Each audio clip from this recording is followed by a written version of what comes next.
प्रिय विद्यार्थियों, नवांकुर डिजी lessons class में आपका स्वागत है।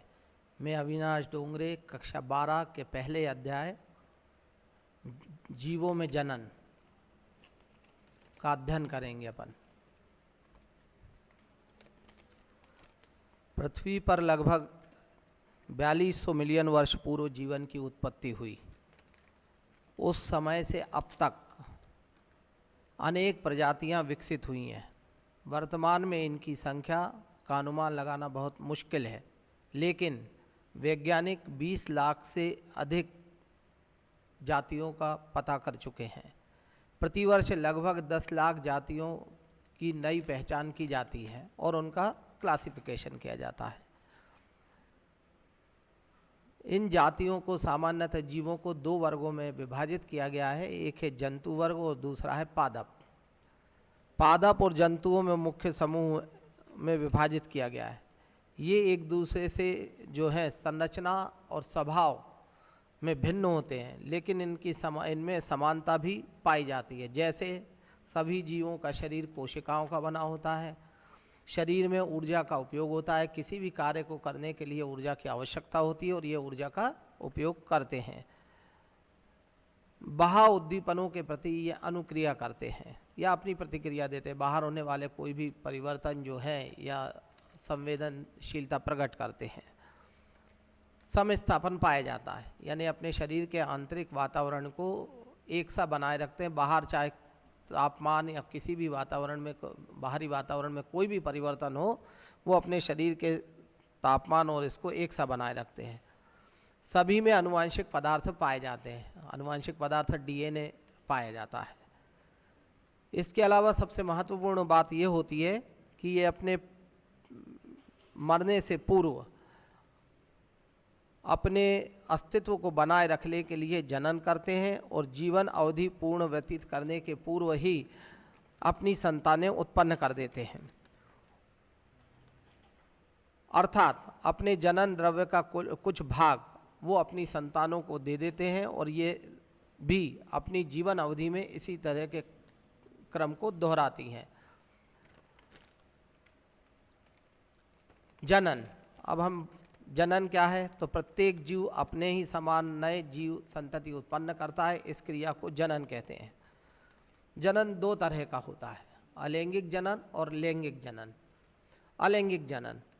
अलैंगिक जनन वह जनन होता है जिसमें दो जीवों की भागीदारी नहीं होती है, यानी यूनिपेरेंटल होता है। इनमें एक जीव ही अपने ही समान संतानें उत्पन्न करता है। अलैंगिक जनन कई प्रकार की विधियों द्वारा होता है। इससे उत्पन्न संतान पेरेंट्स के समान होती है, अर्थात आनुवांशिक रूप से समान होती है। अलैंगिक जनन में संतति जो है मात्र या पेरेंट्स के समान ही होती है या उनसे समानता प्रदर्शित करती है, इसीलिए इसे क्लोन भी कहा जाता है।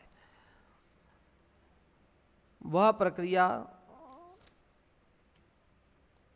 अलैंगिक जनन के प्रकार, अलैंगिक जनन के जो प्रकार हैं, मुख्य रूप से जंतु जो है वो करते हैं अलैंगिक जनन। उसमें जो है एक विखंडन है या फिशन, मुकुलन या बडिंग, खंडन फर्मेंटेशन, पुनरुद्भवन रीजनरेशन, स्पोर्स फॉर्मेशन, कायिक प्रजनन या वेजिटेटिव रिप्रोडक्शन। अब विखंडन को भी दो भागों में विभाजित किया गया, द्विविखंडन और बहुविखंडन।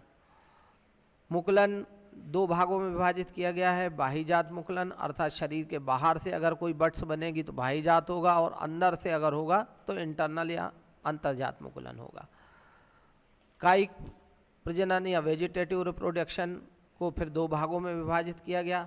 एक होती है प्राकृतिक विधियां और दूसरी होती है कृत्रिम विधियां। प्राकृतिक विधियों में जड़ों द्वारा, रूट्स के द्वारा, तनों द्वारा या पत्तियों द्वारा जो है नए पादपों का जन्म होता है। पत्तियों द्वारा जैसे ब्रायोफिलम में। कृत्रिम विधियाँ, कर्तन, जैसे गुलाब में कटिंग लगाते हैं, पेबंद लगाना, गूटी बांधना, दाब लगाना, लेयरिंग या टिश्यू कल्चर, इस पे भी हम बात करेंगे।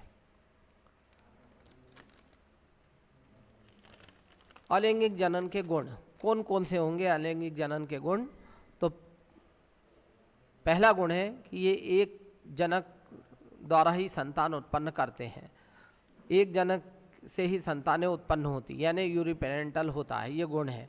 दूसरा है जनन असूत्री या समसूत्री विभाजन द्वारा हो सकता है, इसमें अर्धसूत्री विभाजन नहीं होता है। शरीर का कोई भाग नए पादप या जंतु को जन्म दे सकता है, इसमें अधिक संततियाँ उत्पन्न होती हैं, विभिन्नताएं बिल्कुल नहीं होती हैं, है ना। प्रकृति ने जो है अलैंगिक जनन और लैंगिक जनन में से लैंगिक जनन को ही सर्वश्रेष्ठ तरीका माना है प्रजनन का। अलैंगिक जनन और लैंगिक जनन में अंतर। लैंगिक जनन कौन सा होगा? जिसमें दो लिंगों की आवश्यकता होगी, इसमें प्रजनन इकाइयाँ युग्मक होंगे, युग्मक यानी स्पर्म और ओवम होंगे। जंतुओं में ये जो है स्पर्मेटिवजेनेसिस कहलाएगा, जबकि जंतुओं में मेल में और फीमेल में ऊजेनेसिस कहलाएगा। अर्धसूत्री विभाजन होगा, संतानें आनुवांशिक रूप से जनक से भिन्न होंगी, यानी विभिन्नताएं होंगी। इस कारण से जो है लैंगिक जनन को प्रकृति ने सर्वश्रेष्ठ माना। अब दोनों में अंतर, तो प्रजनन अलैंगिक प्रजनन में केवल एक प्राणी भाग लेता है, यानी यूनिपेरेंटल होता है, जबकि लैंगिक प्रजनन में दोनों प्राणी भाग लेते हैं, मेल और फीमेल होते हैं। इसमें युग्मक बनते हैं, युग्मक का फर्टिलाइजेशन होता है, जाइगोट बनता है, जाइगोट में क्लीवेज होगा और फिर फीटल्स का निर्माण होता है। इसमें प्रजनन इकाइयाँ जो है अलैंगिक प्रजनन में कलिका हो सकती है, शरीर का कोई खंड हो सकता है, जबकि इसमें प्रजनन इकाइयाँ युग्मक होते हैं। इनमें युग्मकों का कोई निर्माण नहीं होता। इन लैंगिक प्रजनन के जंतुओं में युग्मक शुक्राणु और अंडाणु बनते हैं। यहाँ ये भी ध्यान देने योग्य बात है कि अंडाणु हमेशा बड़ा होता है, वो बहुत ज़्यादा खाद्य पदार्थों से भरपूर रहता है ताकि वो जो है जाइगोट को ऊर्जा प्रदान कर सके। युग्मक संलयन नहीं पाया जाता है लैंगिक जनन में, जबकि लैंगिक जनन में युग्मक का संलयन पाया जाता है। अलैंगिक प्रजनन जो है समसूत्री विभाजन द्वारा होता है, चाहे वो शरीर में हो या कोशिका में, यानी बाहर हो या शरीर के अंदर हो। समसूत्री और अर्धसूत्री दोनों प्रकार के विभाजन लैंगिक जनन में पाए जाते हैं। संतानें आनुवांशिक रूप से जो हैं या संरचनात्मक रूप से जनक के समान होती है, यानी उनकी क्लोन होती है, जबकि लैंगिक प्रजनन में जो है संतान आनुवांशिक रूप से जनक से भिन्न होती, वेरिएशंस पाए जाते हैं। आजू बाजू अपने जो भी वेरिएशंस है या विभिन्नताएं दिखाई देती है, या एक ही माता पिता की संतानें समान नहीं होती, उसका मुख्य कारण होता है विभिन्नता। यह जीव विकास में सहायक नहीं होता है, क्योंकि इसमें आनुवांशिक विभिन्नताओं का कोई स्थान नहीं होता है अलैंगिक प्रजनन में। हाँ, अलैंगिक प्रजनन में विभिन्नताएं कब उत्पन्न होती? जब कोई म्यूटेशंस हो या उत्परिवर्तन अगर होते हैं, कोई परिवर्तन एकाएक हो जाए तो विभिन्नताएं उत्पन्न होती है, अन्यथा नहीं होती है। जीव विकास में सहायक होता है लैंगिक जनन, और इसमें आनुवांशिक विभिन्नताएं पाई जाती हैं। इसमें प्रजनन दर बहुत तीव्र होती है अलैंगिक प्रजनन में, जबकि इसमें प्रजनन की दर बहुत धीमी होती है। इसके बाद आता है कि जनक की कायिक कोशिकाएं भाग लेती है, जबकि इसमें जननिक कोशिकाएं भाग लेती हैं। यानी ये जननिक कोशिकाएं या जनन सेल्स कहाँ पाई जाती हैं? मेल में टेस्टिस में पाई जाती है, जबकि फीमेल में ओवरी में पाई जाती हैं। यह अधिकांश पौधे और निम्न कशेरुकियों में होता है अलैंगिक जनन, जबकि लैंगिक जनन हमेशा उच्च श्रेणी के पौधे और जंतुओं में पाया जाता है। जैसे गुड़हल का पुष्प है, उसमें एंडोशियम और गाइनीशियम पाए जाते हैं। अब सबसे पहले आता है विखंडन या फिशन। तो विखंडन में जो है या इस प्रक्रिया में जो है अनेक एक कोशीय जंतुओं में विभाजन के दौरान दो अर्धभागों में विभक्त होकर नए जीवों को उत्पन्न करते हैं, ये कहलाती है विखंडन की प्रक्रिया। विखंडन प्रक्रिया में एक जीव कोशिका जो है विखंडित होकर दो या दो से नए जीव उत्पन्न करती है। इसमें कोई डेड बॉडी नहीं बचेगी। अमीबा जैसे एक से दो बनते हैं तो एक जो है विभाजित होते हैं और कोई भाग शेष नहीं बचता है। विखंडन दो तरह का होता है, द्विखंडन होता है और एक बहुखंडन होता है। बहुखंडन जो है वो अमीबा में जो है उन परिस्थितियों में पाया जाता है या उन जंतुओं में जो विपरीत परिस्थितियां होती है तो ये अपने चारों ओर सिस्ट का निर्माण करते हैं। उसके अंदर पहले कैरियोकाइनेसिस होता है, केंद्रक का विभाजन होता है, फिर साइटोकाइनेसिस होता है, कोशिका द्रव्य का विभाजन होता है, और उसके बाद अनुकूल परिस्थितियों में जो है वो सिस्ट फूटती है और ये जंतु स्वतंत्र होकर जो है जीवन यापन करने लगते हैं। अब आता है मुकुलन। मुकुलन या बडिंग अलैंगिक प्रजनन की वह विधि है जिसमें जीव के शरीर पर एक छोटा सा उभार बनता है जो धीरे धीरे बड़ा होता है और मुकुल या बट कहलाता है। इसके बनने की प्रक्रिया को बडिंग कहा जाता है। विकास के समय कलिका या बड अपने मात्र सेल से अलग से भोजन और आवश्यक पदार्थ ग्रहण करती है और वयस्क एडल्ट होने पर यह उससे अलग हो जाती है और स्वतंत्र जीवन व्यतीत करने लगती है। मुकुलन दो प्रकार का होता है, बाह्यजात मुकुलन तथा अंतजात मुकुलन, यानी एक्सोजिनस और एंडोजिनस। अंतजात मुकुलन में कलिका शरीर के अंदर उत्पन्न होती है, जैसे जेम्यूल्स, स्पंज वगैरह में स्ट्रेटोब्लास्ट्स कहलाती है, और जो है वो ईस्ट सेल में मुकुलन के द्वारा प्रजनन होता है। इसके अलावा स्पंज हाइड्रा में मुकुल्स का निर्माण होता है और उसके द्वारा एक हाइड्रा से दो हाइड्रा का निर्माण होता है। फिर आता है खंडन। इसमें बहुकोषी जीवों में ये पाया जाता है, चाहे पौधे हो या जानवर। इस प्रक्रिया में बहुकोषी जीव परिपक्व होने पर दो या दो से अधिक टुकड़ों में विभक्त होते हैं और प्रत्येक टुकड़ा एक नए जीव को जन्म देता है। जैसे पैलेनेरिया में, पैलेनेरिया के अपन जितने भी टुकड़े करेंगे वो नए जंतु को जन्म देगा। पुनरुद्भवन। हाइड्रा और पैलेनेरिया जैसे जंतु जो है सरल प्राणियों को यदि कई टुकड़ों में काट दिया जाता है तो प्रत्येक टुकड़ा विकसित होकर पूर्ण जीव का निर्माण कर देता है। यही प्रक्रिया छिपकली में भी पाई जाती है। छिपकली की पूंछ अगर टूटती है तो फिर से पूंछ का निर्माण हो जाता है, रीजनरेशन पाया जाता है।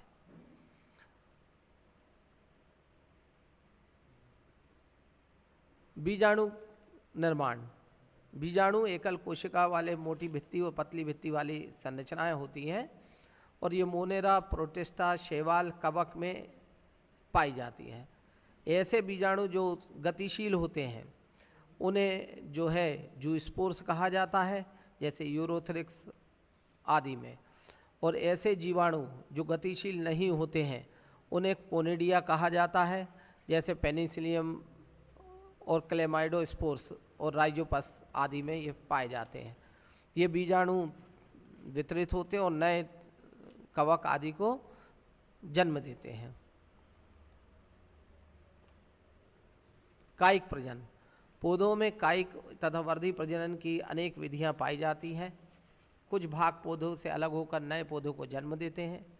इस कार्य के लिए पौधों में विशिष्ट रचनाएं जैसे शल्क, कंद, कॉर्न, प्रकंद, ट्यूबर्स आदि पाए जाते हैं। भूविस्तारी तने या स्टोलन, पत्तियां, शाखाएं आदि भी नए पौधे को जन्म देती हैं। यह भाग मात्र पौधे से अलग होता है, नए पौधे को जन्म देते हैं और मनुष्य ने इसका उपयोग कर कई नई प्रजातियों का विकास किया है। कायिक प्रजनन दो तरह का होता है। एक होता है प्राकृतिक वर्धी प्रजनन, जैसे जड़ों द्वारा, तनों द्वारा, पत्तियों द्वारा और पत्र कलिकाओं द्वारा। तनों द्वारा इसमें प्रकंद राइजोम के द्वारा होता है। कोर्न, अरबी वगैरह के अगर अपन टुकड़े लगाते हैं तो नए अरबी को विकसित होती है। आलू की आँख लगा देते हैं तो नए आलू का जन्म होता है। शल्क, कंद, प्याज आदि। इसके अलावा भूविस्तारी जैसे घास, अंतर्भूविस्तारी कुछ ऐसे कंद होते हैं जो भूमि के अंदर रहते हैं, वो नए पादप को जन्म देते हैं। कृत्रिम वर्धी प्रजनन। कर्तन या कटिंग के द्वारा, दाब लगाना या लेयरिंग के द्वारा, पेबंद यानी ग्राफ्टिंग करना, बट्स ग्राफ्टिंग, गुटी लगाना, शाखा बंधन और माइक्रो प्रोपेगेशन या टिश्यू कल्चर विधि। कटिंग या कलम लगाने की विधि। जिस पौधे की हमें कलम लगाना है उसे चुनते हैं। उस पौधे की डाली से पकी हुई शाखा को काट लेते हैं और उसके बाद उसको भूमि में लगा देते हैं, जैसे सामान्यतः हम गुलाब की कलम लगाते हैं। दाब कलम विधि। दाब कलम विधि को गूटी बांधना भी कहा जाता है। इस विधि में कलम तैयार करने के लिए शुरुआत में शाखा को पौधे से अलग करने की ज़रूरत नहीं होती है। जिस कलम को हमें बनाना है उसके चारों ओर जो है से छिलके को निकाल दिया जाता है और उसके चारों ओर मिट्टी या मॉस के पौधा लगाकर उसको पन्नी बांध दी जाती है और समय समय पर उसे गीला कर दिया जाता है। अंदरूनी भाग में वो जड़ें जब विकसित होती हैं तो वो नए पौधे को जन्म देती है और उसे शाखा से अलग करके अपन नए पौधे को लगा लेते हैं। ग्राफ्टिंग या पेवंद, इस विधि के अंतर्गत पौधे में दो भागों को चिपका कर जोड़ दिया जाता है। इन जोड़ों को मिट्टी या गोबर के मिश्रण से ढककर कपड़े से बांध दिया जाता है। उसके पश्चात पौधे के दो भाग आपस में मिल जाते हैं और एक पौधे के रूप में विकसित होते हैं। इस विधि द्वारा एक ही पौधे के विभिन्न प्रकार के फलों, विभिन्न प्रकार के रंग के गुलाब उत्पन्न किए जा सकते हैं। लेयरिंग, यह विधि उन पौधों को उपयोग की जाती है जिनकी जड़ें आसानी से नहीं निकलती है या जिनकी शाखाएं पतली होती हैं, तो शाखाओं को झुकाकर मिट्टी में दबा दिया जाता है और उस स्थान से जहाँ मिट्टी में दबा दिया जाता है वहाँ जड़ें विकसित होती हैं। फिर हम उसको मूल पौधे से अलग कर देते हैं। इस द्वारा चमेली, नाशपाती आदि के पौधे को तैयार किया जाता है। सूक्ष्म प्रवर्धन या टिश्यू कल्चर विधि, यह विधि आधुनिक विधि है। इस विधि में मात्र पौधे से पहले ऊतकों का एक टुकड़ा ले लिया जाता है। उस टुकड़े को कोशिकीय संवर्धन माध्यम में रखते हैं। तो सबसे पहले टिश्यू बड़ा होकर एक कैलस का निर्माण करता है। फिर कैलस के और कटिंग करके छोटे छोटे टुकड़े बना लिए जाते हैं। उन टुकड़ों को अलग अलग माध्यम में, विभेदक माध्यम में रखा जाता है और उससे नए पौधों का विकास होता है। इस विधि द्वारा ऑर्किड्स, गुलदाउदी के पौधे तैयार किए जाते हैं। कायिक प्रजनन का महत्व, इस विधि के द्वारा बीज रहित फल पौधों आसानी से उगाया जा सकता है। बीजों के प्रवर्धन की अपेक्षा यह विधि आसान है, कम समय वाली, कम खर्चीली होती है। जीवित तथा प्रजननकारी बीज उत्पन्न नहीं कर सकते हैं, इसलिए वर्धी प्रजनन सर्वोत्तम विधि है। जैसे केला, अनानास, बीज रहित अंगूर, इस प्रकार के प्रवर्धन में प्रायः पैतृक लक्षण संतानों में स्थिर बने रहते हैं, यानी पौधे की शुद्धता बनी रहती है। इस विधि में कुछ ऐच्छिक गुण वाले पौधों का विकास किया जा सकता है, जैसे हम गुलाब की नई नई किस्में विकसित करते हैं। इस पौधों के बीज शीघ्र अंकुरित नहीं होते हैं। अंकुरण की क्षमता रहित होने से इनका प्रवर्धन कराया जा सकता है। धन्यवाद।